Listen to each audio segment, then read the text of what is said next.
한국 경제의 개척자들 16 박승직, 두산그룹 창업주 박두병, 두산그룹 초대회장 이한구. 한 말 한 말씩 쌓아 태산을 이루다. 사업 다각화 추진하며 국내 최장 역사 자랑하는 기업 집단으로 발돋움. 부친 경영 철학을 계승한 박두병, 동양맥주 두산상회 연달아 성공시켜 1921년 경성포 목상조합 당시 모습. 앞줄 한가운데 인물이 박승직 창업주다. 사진주 두산. 두산그룹 창업자 박승직은 1864년 6월 22일 경기도 광주군 탐벌리에서 밀양박 씨와 김혜김 씨의 셋째 아들로 남삼녀 중 넷째로 태어났다. 부친 박문회는 광주 돌마 이미시리메리 곽골에서 여흥민 씨의 위토 15마지기를 소작하며 어렵게 생계를 유지했다. 이목구비가 뚜렷한 박승직은 건강했을 뿐 아니라 두뇌도 영리했다. 그는 17세이던 1881년 민영환이 전남 해남 군수로 부임하자 그를 수행해 전라도로 갔다. 민영환은 박문회와 위토 관계로 집안 사정을 잘 알고 있었다. 그는 해남 군수로 발령받자 박승직을 해남으로 데리고 갔다. 당시는 지방관이 부임할 때 객 식구 1명 정도는 대동할 수 있었다. 박승직의 해남 생활에 대해서는 알려진 바가 없다. 다만 박승직이 살던 과골이 한강 이남의 최대 장터인 송파장 인근이었다는 점에서 장사 경험이 있던 그가 해남 도착과 동시에 행상의 길을 모색했을 것으로 보인다. 박승직은 해남에서 3년 동안 머무르며 300냥을 모았다. 이후 1883년에 고향으로 돌아와 1885년에 백냥으로 포목 행상에 나섰다. 인천과 강원도, 충청도는 물론 송파장을 중심으로 낙생, 분당, 경안장터를 전전했다. 송파장은 사통팔달의 삼전도진에 위치한 탓에 1905년 경부선이 개통될 때까지 삼남 지역의 최대 화물 집산지 역할을 했다. 1886년부터는 인천 제물포에서 면포를 구매, 경기도 산간지방과 강원도 일대에 판매했다. 강원도 산길을 다닐 당시에는 2달 동안 오로지 감자만으로 허기를 달래는 등 근검절약의 정신을 발휘했다. 박승직이 25세 되던 1888년에는 그동안 모은 자금으로 광주 대왕면 둔절리에 30여 석을 추수할 수 있는 전답을 매입해 부친 박문회 일가를 이주시켰다. 박승직은 약 3년간의 행상생활로 모은 자금을 들고 서울에 진출했다. 당시 서울에는 7세 연상인 맏형 박승환이 머물렀다. 박승환은 포목 행상으로 약간의 자금을 모아 서울 마전교청 개천 5가 일대에서 무쇠솥 장사를 했다. 다만 사업이 신통치 않아 휴업 중이었다. 박승직은 1889년에 배옥의 종로사가의 집 2채를 260냥에 매입해 앞채에는 승환이, 뒤채에는 자신이 1920년까지 살았다. 강인한 체력과 정신력을 겸비한 박승직은 서울의 터전을 잡은 이후에도 10여 년 동안 전라도, 영암, 나주, 무안, 강진 등지를 돌며 포목 행상과 위탁 판매, 객주 기능도 수행했다. 정직과 신용으로 가는 곳마다 단골들을 확보했다. 무명을 산지에서 헐값에 대량으로 매입했다가 최대 소비지인 서울에서 적당한 이문을 붙여 처분하기도 했다. 박승직은 서울 이주 7년 만인 1896년 8월에 종로사가 15번지에서 박승직 상점을 열었다. 경기도 광주 땅에서 농사꾼의 아들로 태어나 17세 때 거상의 꿈을 품고 10여 년 동안 전국 방방곡곡을 누비며 오로지 근면과 절약으로 이룩해낸 창업주. 박승직의 꿈이 실현된 순간이자 두산그룹 128년 역사의 시작이었다. 그의 나이 33세 되던 해의 일이다. 박승직 행상으로 자본 축적해 서울 거상으로 박두병 초대회장이 동양맥주 창립 기념일에 기념사를 하는 모습. 사진주 두산. 신용 본의를 표방한 박승직 상점의 출발은 순조로웠다. 초기에는 한국산 목면을 취급했으나 점차 해외에서 기계로 직조한 헐값의 양포들이 국내에 대량으로 수입되면서 박승직 상점도 수입 면포를 취급하기 시작했다. 당시 박승직 상점 인근 동대문 시장은 전차 개통과 함께 크게 발전했다. 박승직은 뛰어난 상술로 러일 전쟁 1904만 1905년 직후에는 동대문 일대의 거상으로 성장했다. 일본 주도의 화폐 개혁 1905년이 초래한 백동화 인플레이션은 스톡세일 스타크세일 위주의 대상인들에게 유리했는데 박승직도 이때 한몫 챙긴 것으로 추정된다. 박승직은 재력과 타고난 리더십으로 서울 지역 포목상계의 지도자가 되어 1906년에는 중추원 의관에 임명됐다. 1905년 7월에는 종로 및 동대문 일대의 포목상들을 규합하여 자본금 7만 8천 원의 광장 주식회사를 설립했다. 종로구 예지동사 종로오가의 광장시장 관리업체인데 박승직은 취체형 및 주주로 참여했다. 당시 설립 및 경영에는 장두현, 최인성, 김태희, 김한규 등이 참여했다. 장두현은 남대문 통일가에서 해동저와 동양목을 판매하는 흥일사를 경영했다. 최인성은 종로사가에서 주단 포목상인 최인성 상점을 경영하는 한편 수표동에 있는 동양흥산 주식회사 사장을 겸한 동대문 상인으로 박승직과는 절친했다. 김태희도 동대문 시장 포목상으로 추정된다. 이후부터 박승직은 서울 지역의 상인을 대표하는 사업가로 자리매김했다. 1906년 1월에는 조선인 상인들이 결성한 한성상업회의소 설립 발기인으로 1907년에는 조선 박람회 협찬의 여건으로 추대됐다. 박승직은 1907년 8월 30일에 최인성, 김원식, 최경서, 장서구, 인천 박문여중고 설립자 등 객주 출신 포목상 3,040명과 함께 자본금 29,900원의 공익사를 설립했다. 미쓰이의 광목 독점 횡포에 맞서기 위해 수입선을 일본 오사카의 이토 추상사로 바꿔 면직물의 안정적 공급망을 확보했다. 공익사는 1910년에 이토 추상사와 합작하면서 영업 종목도 면사, 면포, 피역, 콩 등으로 다변화했다.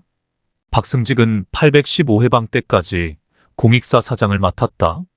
1917년 박승직은 동대문 시장 안에 곡물류 무역 및 정미업을 주종으로 하는 공신상회를 개설했다. 이후 1916년에는 종로사가의 박가분제 조본포를 개업했다. 그의 부인의 권유 때문이었다.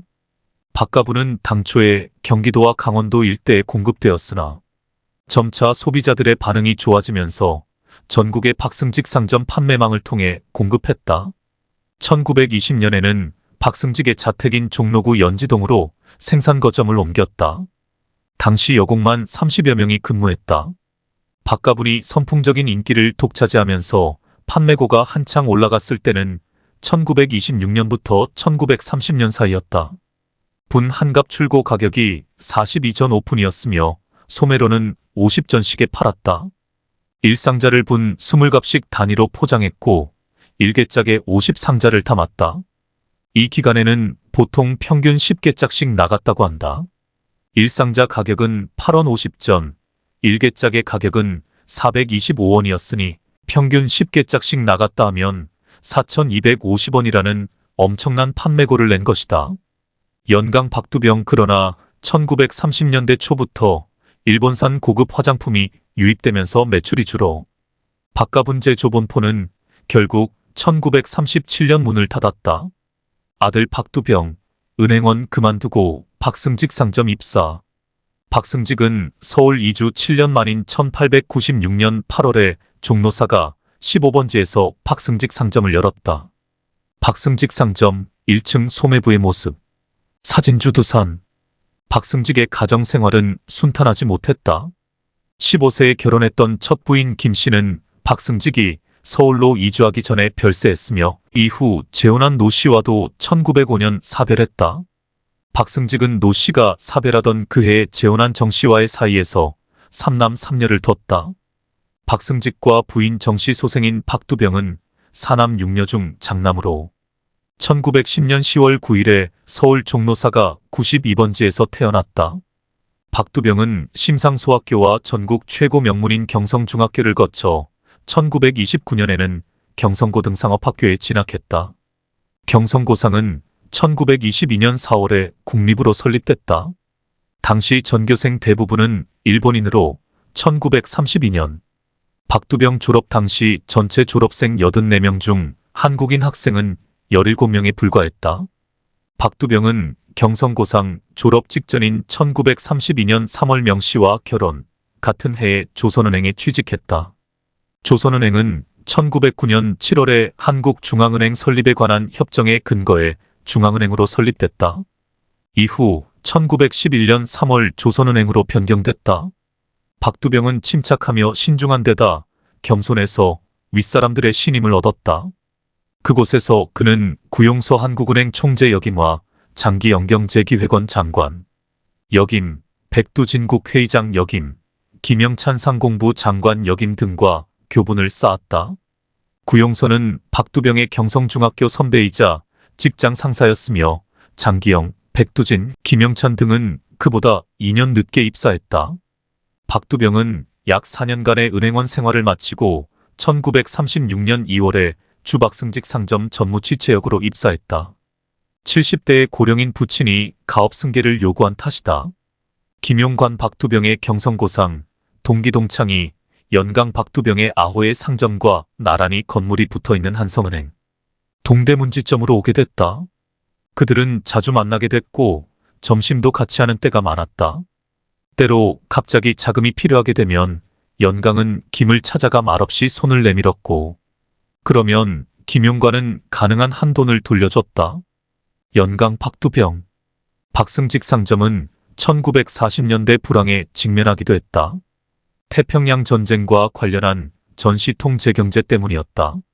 박두병은 굴하지 않고 1941년에는 소화기린 맥주 대리점을 개설했다. 국내에는 1930년대부터 일본산 수입 맥주인 사포로, 기린, 사쿠라 등의 수요가 점증했는데 소화기린 맥주는 1933년 12월에 자본금 300만 원으로 일본의 기린 맥주 자회사로 설립됐다. 소화기린 맥주는 1주당 50원씩 총 6만 주를 발행했다. 기린 맥주가 5만 7천 주를 소유한 반면 한국인으로는 박승직과 김현수 삼양사그룹 창업자가 각각 200주씩 보유했다. 소화기린 맥주는 본사와 생산 공장을 영등포에, 영업소는 남대문통에 두고 1934년 4월부터 기린비루란 상표로 시중에 공급했다. 박두병은 소화기린 맥주 대리점 경영권을 5살 연하의 친동생인 우병에게 맡겼다. 1915년생인 우병은 경성중학교를 거쳐 일본 게이오 대학 경제학과를 졸업하고 가업을 돌보는 중이었다. 당시는 중일 전쟁 중이어서 맥주가 배급제로 공급되곤 했다. 일주일에 2회씩 배급차가 연지동 창고에 도착하면 이를 접객업소나 각 도매상에 공급했다. 한 번 입고된 물량은 23일 안에 전부 소진됐다. 박승직 영면 박두병, 마침내 동양맥주 인수. 동양맥주 영등포 공장을 찾아 직원들의 근무 모습을 지켜보는 연강 박두병 오른쪽. 사진주 두산. 박두병은 1945년 해방과 함께 서둘러 일본인과의 거래 관계를 정리하는 한편 1939년 이후 매출이 줄어들고 있는 박승직 상점의 문도 닫고 사태 추이를 관망했다. 해방 이후 기업 환경이 어떻게 조성될지 가늠되지 않은 탓이었다. 해방 직후 일본인 경영진이 퇴진한 소화기린 맥주에는 한국인 종업원 40여 명이 근무 중이었다. 이들 중 20여 명이 자치위원회를 구성하고 공장 가동을 준비했다. 관망과 모색의 일주일이 지날 무렵 영등포에 자리 잡고 있는 소화기린 맥주 주식회사의 자치위원회 사람들이 돌연 연지동으로 매연 박승직을 찾아왔다. 그들은 소화기린의 한국인 종업원들로서 자치위원회의 핵심 위원들이라고 했다. 그들 가운데 최인철은 아우 우병과 진작부터 잘 알고 있었다. 연강 박두병 최인철은 기린맥주 경성지점 근무 때부터 업무관계로 인연을 맺었던 사이였다. 윤현두는 일본 도쿄농업대학 양조학과 출신의 인류기술자였다. 박승직은 82세의 고령이어서 대신 장남인 박두병이 1945년 10월 6일부로 소화기린맥주 관리 지배인으로 임명됐다. 기린맥주는 노사분규, 전력난 등으로 어려웠지만 원료와 빈병 등의 재고가 있어 공원 70명과 사무직 15명으로 생산을 재개했다. 박두병은 경성고상 후배이자 영어에 능한 정수창을 영입해서 미군정 관련 업무를 맡겼다. 1947년 6월 상호를 동양맥주 주식회사로 변경하고 상표도 OBORINTAL 브루어리로 교체했다. 박두병은 1948년 7월에 동양맥주 사장에 취임했지만 소위 월급쟁이인 전문 경영인이었다. 그는 자신 소유의 개인 사업을 경영할 목적으로 같은 해에 무역과 운수업을 겸한 두산상회 두산산업전신을 설립했다. 이는 개점 휴업 상태의 박승직 상점 후신이었다. 박승직이 장명한 상호 두산은 박두병의 이름에서 착안한 것으로 한 말 한 말씩 쌓아서 태산같이 커지라는 뜻을 담고 있다. 한편 창업자 박승직은 고령임에도 건강했으나 625전쟁 4개월 후인 1950년 10월부터 몸져 누웠다. 그동안 박승직은 연지동 자택에 머물렀으나 중공군의 한국전 참전 직후인 1950년 12월 12일 고향인 경기도 광주군 대왕면 둔절리의 먼 친척집으로 피신했다. 그리고 8일이 지난 12월 20일 아침 8시경에 그곳에서 86세로 천수를 다했다. 외세의 경제적 침략에 국내 상권 보존을 고민했던 조선의 마지막 거상은 초라하게 세상을 떴다. 박두병은 부친상을 치르고 부산으로 피란을 떠났다. 피란지 부산에서 두산상회는 활기를 띠었다. 두산상회는 당초에 구형 포드 승용차 2대와 일본군이 사용했던 도요타 트럭 2대로 택시 영업과 화물 운송업을 겸했다. 625전쟁 중인 1951년에는 미국 대외원 조이시 A 계획의 일환으로 수입된 원조 트럭 14대를 외자관리청에서 불화받았다. 불화대금은 저축은행에서 3억 5천만 원을 대출받아 충당했다. 10월 29일에 두산상회를 자본금 299만 원의 주두산상회로 재발족했다. 박두병은 회장에, 아우병은 사장에 취임했다. 당시 주차장은 부산 영도에 뒀다. 정부는 1951년 3월 동양맥주의 민간 불화를 추진, 1952년 3월 22일에 공개입찰에 붙였다. 정부의 불화 계획을 전해 들은 박두병은 1952년 5월 공개입찰을 통해 동양맥주를 인수한다. 18,500여 평의 대지와 57건의 건물을 포함한 주식 59,540주와 부수재산 일체였다. 불화 가격은 34억 1,366만 6,360판으로 계약 시 3억 6,338만 6,360판을 납부하고 나머지 30억 5,028만 원은 9년에 걸쳐 분할 상환하는 조건이었다.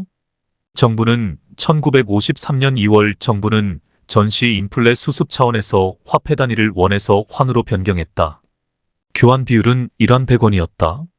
계약금은 박승직이 보유했던 서울 근교의 부동산에 대한 지가증권과 일부는 시중에서 액면가의 30%로 거래되던 지가증권을 매입하여 충당했다.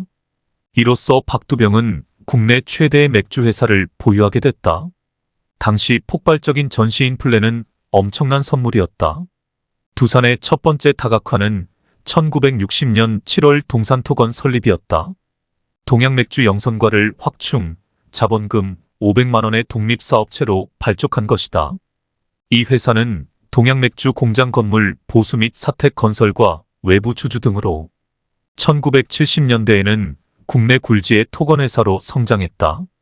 1961년 11월에는 풍국화학공업을 인수 한국메가공업으로 개명했다. 풍국화학은 1958년 10월에 서울 양평 동삼가 16에 2286평의 맥주 주원료인 메가 생산 공장을 건설하다 자금난으로 중단된 상태였다. 동산토건이 1962년 12월에 연건평 1100평의 메가 생산 공장을 완성했다. 1963년 6월에는 맥주 원료인 호프 생산을 위해 강원도 평창군 진부면 속사리의 대관 농산을 설립했다. 이 회사는 1972년 1월에 동양맥주에 흡수됐다. 1967년 5월에는 동양맥주의 공무과를 분리해서 자본금 5천만 원의 주윤한 공업을 설립했다.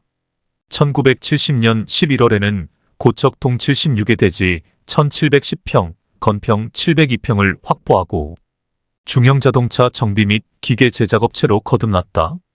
토건 유리음료 금융업 진출하며 사업 다각화. 지난 1968년 코카콜라 첫 출하 당시 박영곤 박두병 초대회장의 장남 선대회장 모습. 사진주 두산. 1969년 4월에는 농어촌개발공사와 한국유리공업, 동양맥주 등 3사 합작으로 자본금 1억 원의 한국병유리를 설립했다.